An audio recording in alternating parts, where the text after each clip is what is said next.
பார்த்தீங்கன்னா இங்கே 9 பேர் பேசுகிறாங்க. அதில் முத்தா அவர் ஒருத்தர் தான் ஆண்மகன், மீது அத்தனை பேரும் மகளிர். ஸோ அவருக்கு வாழ்த்துக்கள். அதுவும் முதல்ல எடுத்த உடனே பேசுறதுக்கு கஷ்டமான காரியம். அதையும் சிங்கிளாக தான் வரும் அப்படின்னு நம்ம துறக்கேட்டு சிங்கிளாக வந்து இங்கே மிக அருமையான இது சொன்னார். பார்த்தீங்களா, நம்ம துணிமணி கிட்டோட இந்த புத்தகம் இருக்கணும்னு சொன்னார். இதெல்லாம் நம்ம கடை வச்சுக்கணும், எவ்வளோ நல்லா இருக்கும் இல்லையா? அதே மாதிரி அடுத்தது லித்திகாஸ்ரீ, அவரும் கல்வியாளர் அம்பேத்கர் என்ற தலைப்பிலே பேசுகிறார்.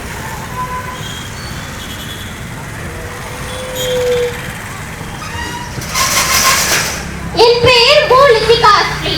சிந்தனையாளர் பேரவை நடத்தும் அண்ணல் அம்பேத்கரின் பிறந்தநாள் விழாவிற்கு வருகை தந்திருக்கும் சிந்தனையாளர்களே, பெரியோர்களே, தாய்மார்களே, என் அன்பிற்குரிய சக மாணவ மாணவியரே, உங்கள் அனைவருக்கும் என் முதற்கண் வணக்கங்கள். அறிவை ஆயுதமாக கொண்டவர், அநீதிக்கு எதிராக எழுந்தவர், கல்வி ஒழுகு போராடு என்று இளைஞர்களுக்கு வழிகாட்டியவர் உயர் திரு அம்பேத்கர். கல்வியே மனிதனை உயர்த்தும் சக்தி என்பதை தன் வாழ்க்கையால் நிரூபித்தவர் அம்பேத்கர். மிகவும் ஏழ்மையான சூழலில் பிறந்த அவர் பல தடைகளை சந்தித்தும் கல்வியை தனது ஆயுதமாக மாற்றிக் கொண்டார். அம்பேத்கர் அவர்கள் பள்ளிக்கு சென்ற போது கூட சாதி வேறுபாடு காரணமாக பல தடைகளை சந்தித்தார். ஆனால் அந்த கஷ்டங்கள் அவரை தளர செய்யவில்லை. அதற்கு பதிலாக மேலும் உயர வேண்டும் என்ற உறுதியை ஏற்படுத்தியது.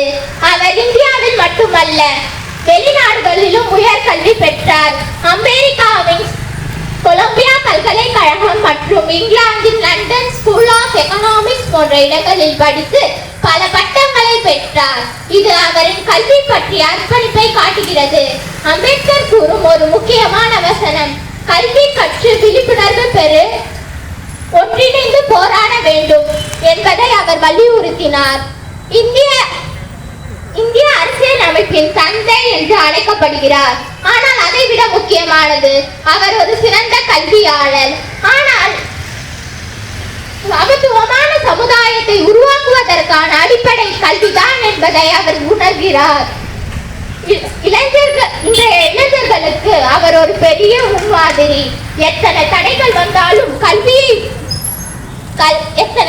வந்தாலும் கல்வியை விடாமல் படித்துக் கொண்டால் நாம் எதையும் சாதிக்க முடியும் என்று அவர் நம்புகிறார்.